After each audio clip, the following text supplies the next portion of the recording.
So you're still employed here? Somehow I'm surviving. I'm surviving. Yes. Yes. Well, thanks for having me back. Of course. I appreciate that you're a fan of my work. Huge and that fan. And it's genuine. It's not just you're not just blowing smoke. Yes. So No. I'm a huge fan of your work. I'm a huge fan of getting to have conversations with you. Of course, we've got the updated version of Just Visiting This Planet available now, which is great that you have a book based on all of the sort of questions that you get asked all the time. Yeah. Because you get to keep updating it. Yeah. Because you keep frequently being asked questions. Yes, and a lot of questions show up more than once. Right. Okay? Right. But people, like the one that's the most famous moment in sort of movie science history, it was when Superman flew backwards around the Earth. Right. And reversed time. Right, which is sick. That's how it works, yes? That's exactly how it works. Okay. Yeah. So people, by the way, if you looked at Earth upside down, it would be turning in that direction. So that's right. It's yeah. So just kind of a mirror image. It's just flip it, and it's turning. If you came in with the South Pole on top, it's the same. It's right. So, in this book, there are questions that regular people ask. What I mean by regular people who are just, they're not scientists. Maybe they didn't do too well in their science class. Or left a bad taste in their mouth. But they have some curiosity a little bit. And this stokes that curiosity. Or if you had some embers that were dying, this would fan those embers. And I'd like to think it would reignite them. And so that it'll be a joy once again to think about the universe and ask questions. Well, yeah, you do. I think you do a great thing because foundationally is where I think science loses people. Yes, that's a very perceptive point. And plus, they think science is just information rather than a way of knowing how the world works. And understanding, right? Yes.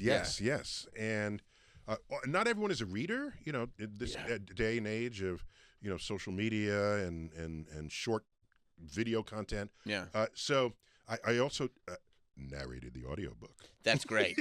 A lot of people need the audiobook. Yeah. Now, where do you stand on as a scientist? I don't stand on anything.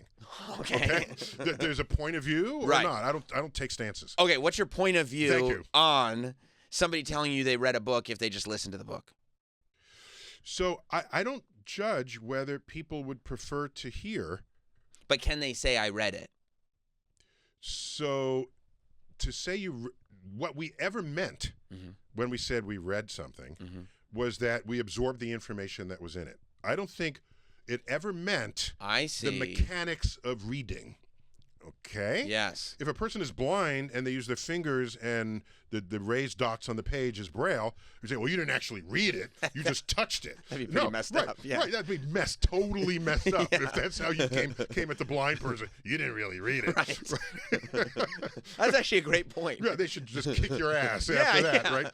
So, I don't make that distinction. If you're kind of wordsmither and you're very particular about word definitions, then fine. But it's what we mean when we communicate, not so specifically how the words land. And so, if you hear me narrate it, I would say you get even more out of the book because you get to hear where I feel the content all the more. Inflections. Yes. Now, I try to do that in the writing. Good writing will carry that. So I don't want to say that it can't do that.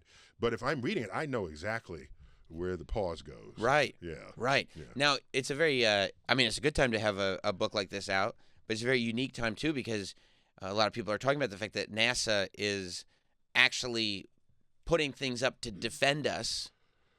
To protect us against asteroids, yes. Well, yeah. Yes. But that's good. That's a good thing, you think? I'd like to be protected. Yes. Yes. But again, like everybody's talking about this 3-eye atlas thing. Have you been monitoring? A lot of people have opinions as to what it actually is. Not everyone. Go ahead. It's one scientist. Oh. So one person sees this. One scientist. And is pushing this. Who is alien adjacent. When there's something about this object that's mysterious. Right. He doesn't want to rule out that there's alien control over it, and that is clickbait if there ever was clickbait. I see. If you just part the curtains in any article you've ever seen about it, it's this lone scientist.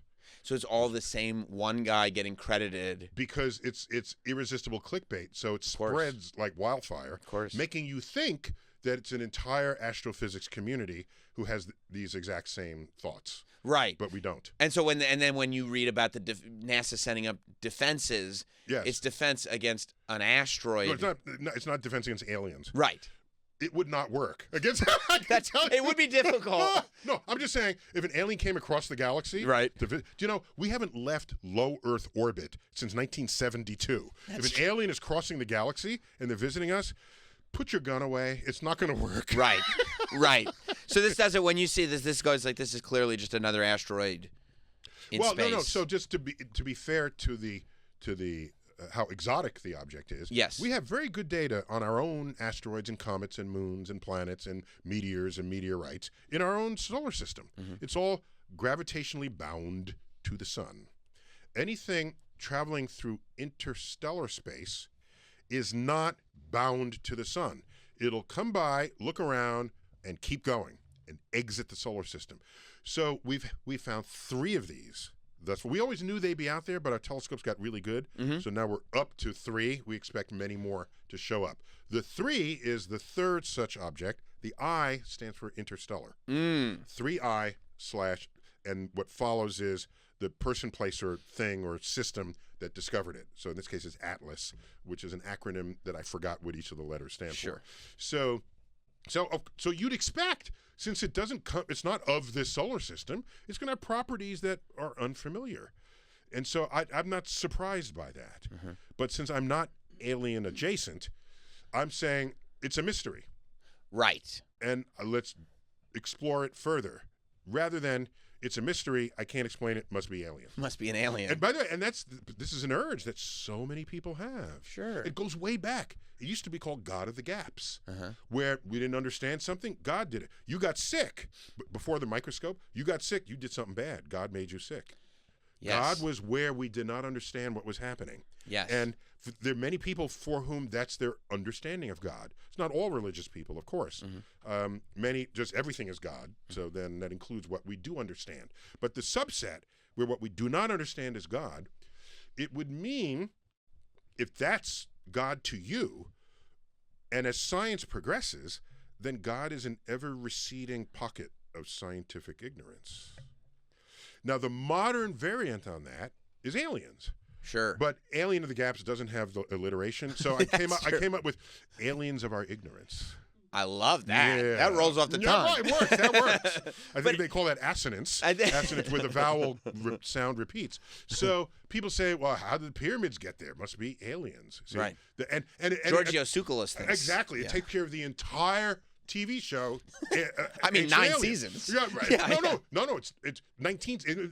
They're in the 3rd decade. You didn't know this? No. That's how fertile this subject is. It's great. Well, it's also when wait. So they go back and they see the pictures on the cave walls and on the tablets, and it's someone with a bubble head, or they're levitating, or there's rays coming out, and they're thinking this had to be aliens. What else are they drawing? And you can think that, but only if you reject a dozen other possible explanations, such as maybe you're looking at drawings from a kindergarten class. All right? The ancient kindergarten class. Right. Maybe that's what it is. Or maybe they believed in gods that were more powerful than themselves, and so they imagined what they could look like and drew them. This is a time-honored pastime today where we imagine stuff and we write it down, or we draw it and we make movies of it. Right. So if they do the same thing, it's aliens that visited them, but it's our imagination. Oh, so you are denying them the imagination that is fundamental to being human. So they had this ability to create fiction. Yes. The same way we have the ability to create fiction. To make stuff up. Yeah. And so they have. So I'm saddened that at least that community is not granting ancient peoples the same urge to make stuff up that we do. That we have, yeah. Yes. Well, I think there's two things. I think that people want things to be explained. It feels much more comfortable to be explained. And I also think everybody wants there to be something bigger because it makes us feel like maybe there's a grander purpose. That is a deep and perceptive observation of human behavior, where there are people who are uncomfortable with uncertainties. Gotta have the answer. Right. This was the God of the Gaps point. People have said to me, what was around before the Big Bang? I said, I don't know. We got top people. Something had to be there. I said, I don't know. That's something. God. Okay. So they apparently they can't go to sleep at night without the answer sitting there next to them. And there's a German poet, Rainer Maria Rilke, who wrote a book, Letters to a Young Poet. And there's a poem in there, and I'm not a poem memorizer, so forgive me, but the last two lines were something like, be at peace with all that stirs in your heart. Learn to love the questions themselves. That's a scientist. The question, the open and unanswered question, that's what attracts us. The moment you slap an answer onto it, what are you going to go out and have a beer? I mean, what? You're done. You're done. Yeah. You're not going to the lab. You're going to hang out, So you like I don't know. I embrace I don't know. And for every I don't know that gets solved, you're standing in a new place and you see other I don't knows that you didn't even know were there waiting for you because you didn't know enough to ask the question that could not have arisen without that new information that you just gleaned. But how do you do it in a way, because I think it's also very natural for people to kind of think of something, get married to that thing, and then have that confirmation bias where you go in and you do start ignoring all these other possibilities because you kind of, without even knowing it, you want it to be aliens or you want it to be whatever it is. So scientists are human just like everybody else. Right. And we have nearly similar susceptibilities to our own bias, especially confirmation bias. But there's a whole, look at it, there's a great wiki page on all the psychological biases that we might have, or we do have. So in science, we are self-aware of this. And so we build in error-checking mechanisms. So one of them is, here's my result. I better let someone else check it, okay? And ideally, it's a competitor of mine. Get them to check it. Then you submit it for publication. It goes to peer review. Right. By the way, it doesn't mean that what I'm publishing is correct. It just means the methods, tools, and tactics are sound. Right. And maybe I'm on a blind alley. We don't know that yet. That's what science is. You explore the entire perimeter, and not all parts of that perimeter are fruitful, but you don't know that in advance. So then other people check it, and you double check it. That's why verification, I shouldn't use that word because that implies it has to be shown true. Peer review of what you've done and multiple experiments to test your result. Only then, if everybody gets the same answer, then you have established a new objective truth in the world, and you move on to the next question. If you're going to eavesdrop on the moving frontier of science, we're arguing at conferences, we're not calling each other names quite that, but people are contesting their ideas on the frontier. And ultimately, better or more data is what will resolve it, not how loudly you argue. That's why I've never agreed to debate anyone on stage, because about anything. Right. Because that implies that, because what happens in a debate, the more charismatic person or the person with better vocabulary, the person who's funnier or who's more likable is the one who wins the debate. Right. That is not how we establish objective truths in the world. So no, what we need is, let's hear this out and then at the end say, we can resolve this with better data. Now let's go out and have a beer. You've never seen a debate where someone convinces the other person of their own view. Have you ever seen that? No. That's literally never happened. They want to convince the audience of each other's view. Right. So the entire construct is, I can't embrace it. But sometimes people take peer review very personally. You got into a rivalry with Terrence Howard because he didn't like your peer review.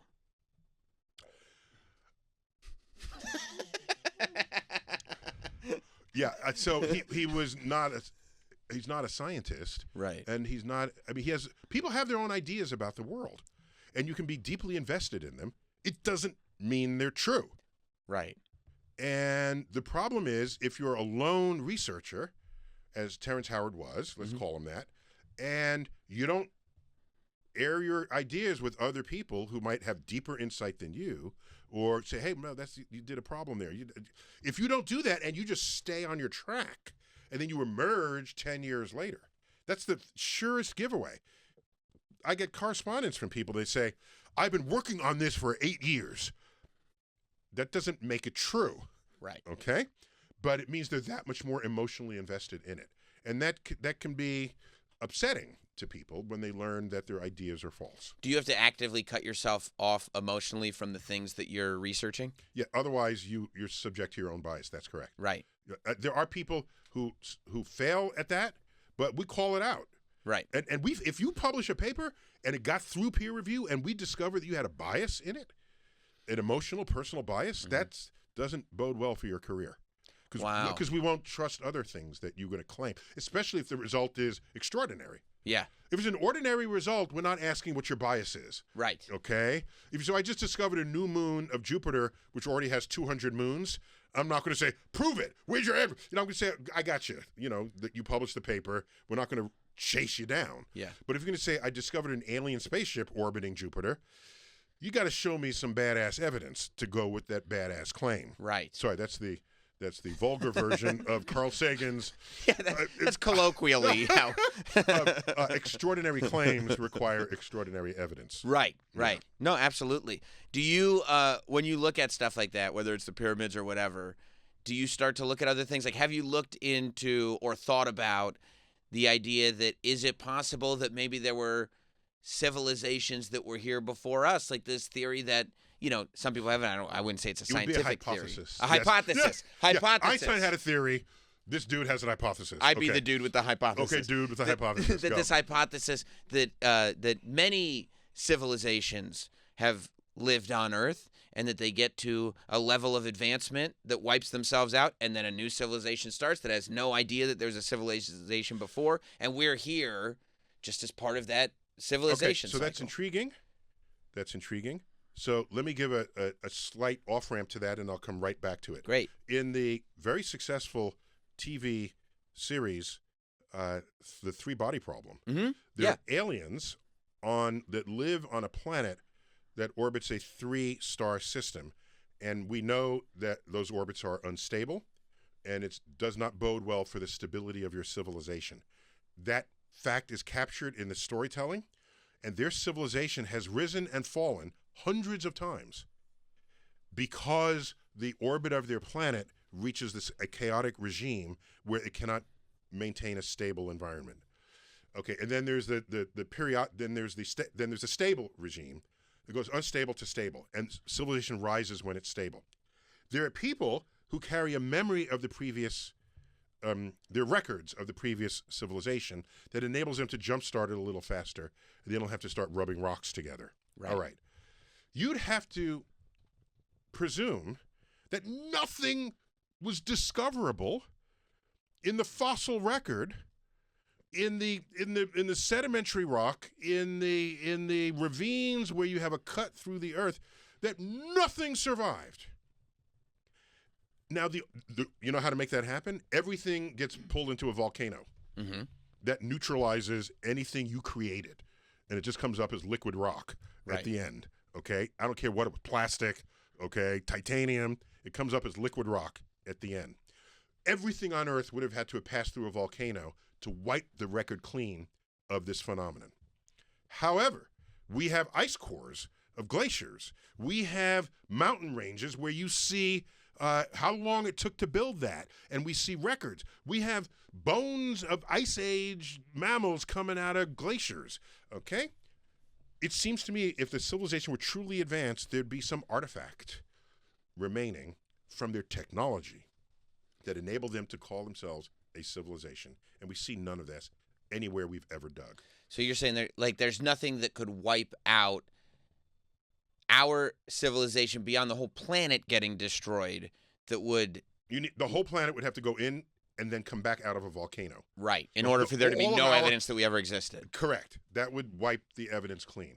Otherwise, you'll see buildings that have maybe toppled over and they're buried, and there's a lot of metal, steel. Steel's gonna be there in 10,000 years. Okay, so, other things that we built stuff out of. We have Stonehenge, been there. I don't know what the latest date is for it. It might be 3,000 years. And the aliens did that. The aliens did. So I took my podcast to London. We had a conference there, and I said, let's do a vlog of our trip to the UK. Yeah. So we did that, and then I realized, oh my gosh, today is the summer solstice. We have to go to Stonehenge. Yeah. So we go to Stonehenge the next morning, which is the day after the summer solstice. So nobody's there. They all went the day before because they think that's the only day this phenomenon happens, but they're wrong about that. Okay? So the sun will rise over the Heelstone several days in a row. Okay. That's good to know. The middle day of which is the solstice. All right. So we're there, but we this is a spontaneous decision. We hired a driver and a people mover. There's like 15 of us or whatever. And the driver's intrigued, right? Because he knew me and he knows that I do the universe, and we're going to Stonehenge, and we're interviewing each other because we each have something to say about it. But then the driver, I thought, let's put the camera on the driver, okay? So I said, so what do you think of this? And he says, aliens. Straight up. Straight up. He said, I think it's a portal that aliens built. And then I said, okay,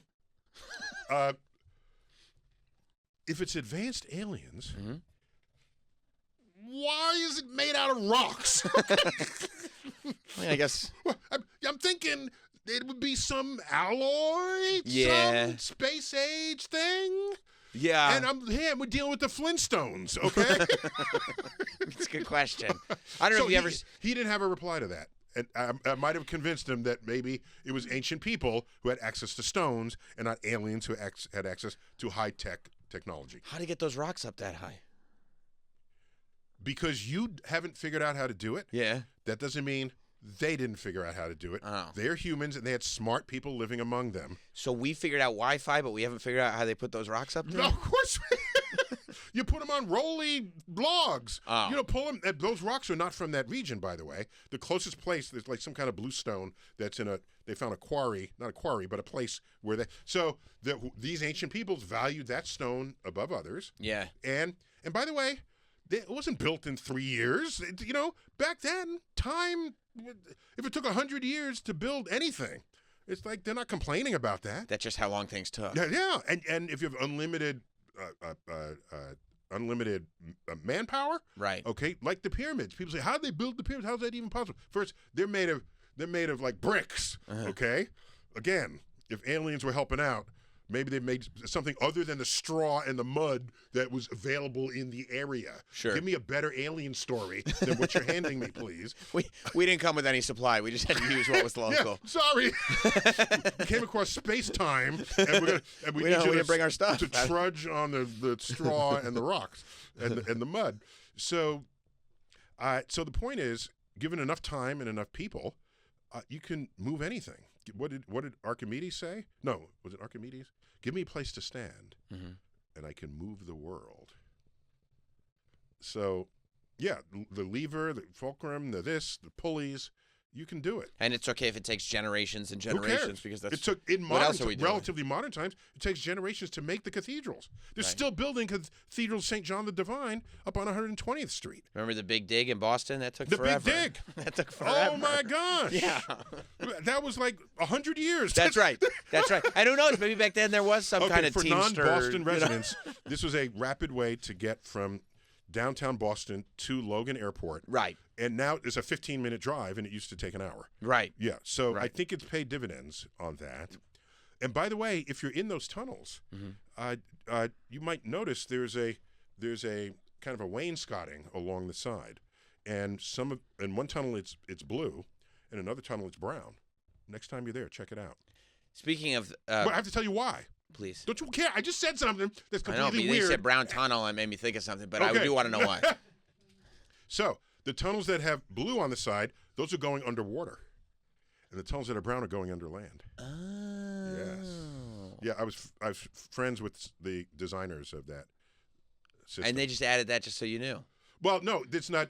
So you might discover it one day And that's just like a little Easter egg. Yes, right. I love it. Yeah. I love it. We've been having a question around here. What's that? As a physicist, you'd probably know. Bring it on. So there's a new publication at SiriusXM called Stallcast, and it's only published once a month, and it's only published in the bathrooms, in the stalls. This is true. Stallcast. Stallcast is what they call it, and they tape it to the inside of the stalls. And so when you're using this is true. Okay. So people who sit and pee will see it every time. They will. Okay. They will. If you stand and pee, you don't see it. You don't, but if you sit and do other stuff, you'll see it too, which is where I'm going with this.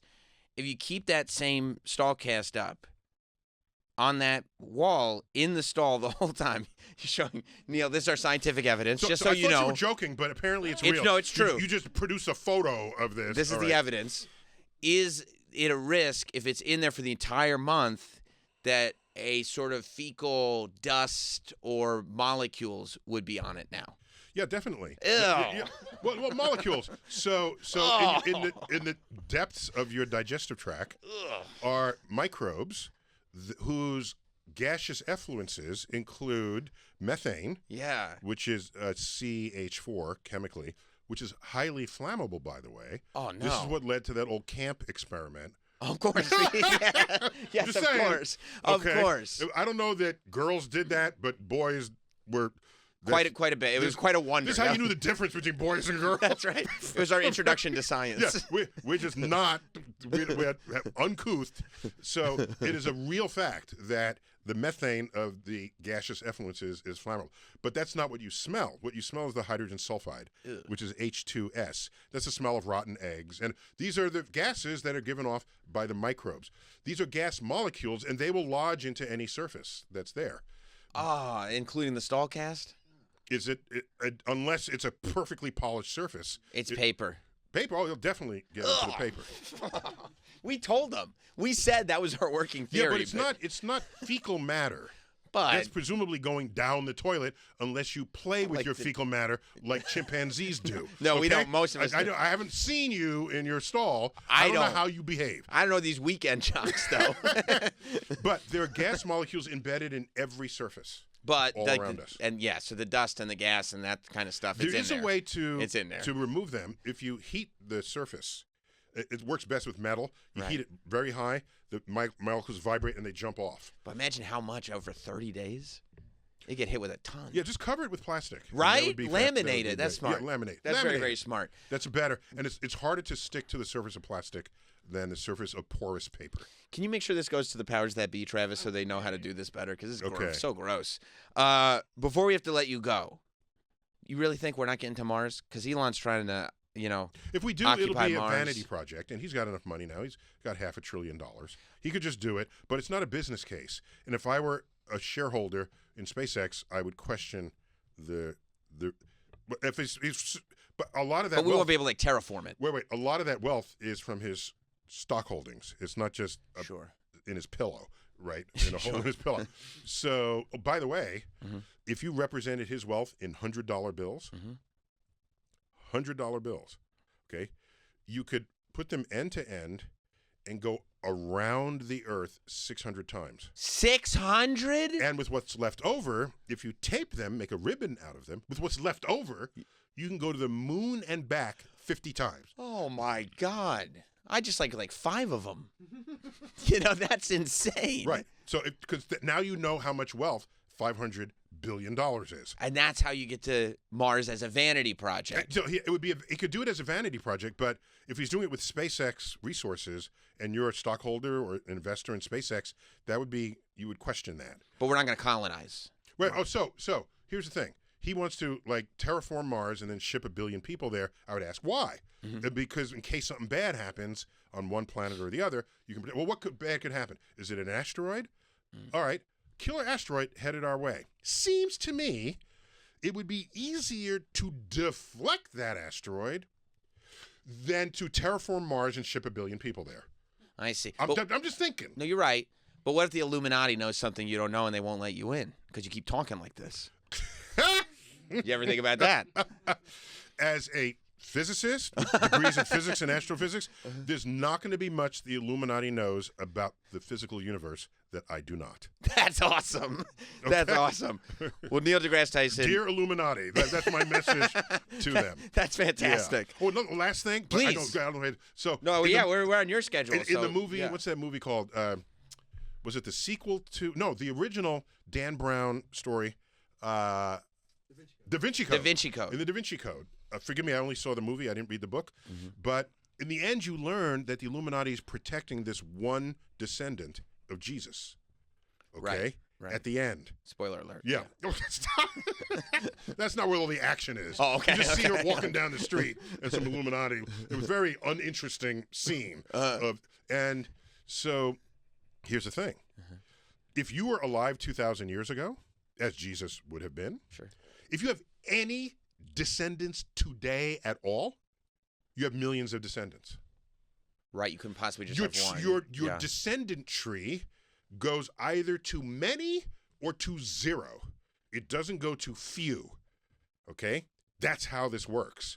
So we're telling Illuminati stories about protecting the lone descendant of Jesus. It's all bullshit. Okay? Right. Jesus would have millions of descendants. Again, these are people descendant of his union with Mary Magdalene, sure, the prostitute among the in the crowd, in the group. So that's how you would get descendants of Jesus if you were going to take that route. Same with the Last Temptation of Christ with our boy, what's his name, who was in that? From Willem Dafoe. Willem Dafoe, yes. right. He put really good Jesus in that. Yeah, I thought. So anyhow, so there's physics of how the universe works, and there's a limit to how much the Illuminati or any other secret organization can manipulate those laws. Okay, well, just in case they're listening, that's you. That's not me. Just in case. Just so everybody's all good. Just Visiting This Planet is the book, the new updated version from Neil Degrasse Tyson. It's out now, and, of course, Star Talk Radio is available every week on all podcast platforms. And I did the audiobook. And the audiobook for Just Visiting This Planet is also out now. And you were built for an audiobook. Oh, yeah. You got that voice for it. No, I don't know. People not everyone is a reader. And I calculated it's 4 mornings in 405 traffic in L.A. There you go. You get through the book. There you 4 go. mornings. Easy peasy. The new unit of metric. It's a week. It's a week in L.A. A week Morning in LA traffic. In traffic. Yeah. You're not otherwise reading a book in traffic. Yeah. You're the best, man. Always good to hear Thanks from for you. having me. Come By back the way, anytime. you have an apostrophe in your name there. It's possessive. It's grammatically correct. Yes. But titles that are very old, they on purpose drop the apostrophe. Take a look at very old titles that would have an apostrophe. Right. And they're just not there. But it is grammatically correct. It is, but so if titles are above grammar. But if I wanted to get across the point that I am obsessed with having my possession over this. Yeah, it just could the apostrophe hold meaning like this guy is really full of himself? Because if so, I'd like to keep it. The apostrophe is distracting. That's what Travis says. Yeah. He thought it was a stupid idea from the beginning. Yeah, we just don't have apostrophes in titles. Well, I think we should bring it back. I think it's grammatically correct. It's possessive. It's my show. It is because the apostrophe after the S when your name has an S on it. But I think you're like this though. But the reason the apostrophe is there is because the apostrophe is there. It's possessive. It's my show. That's why the apostrophe is there. So the reason the apostrophe is there is because the apostrophe is there. Brilliant? Is that brilliant? This is how he reasons through Every life. Day. Really? About everything. Really. I mean, okay.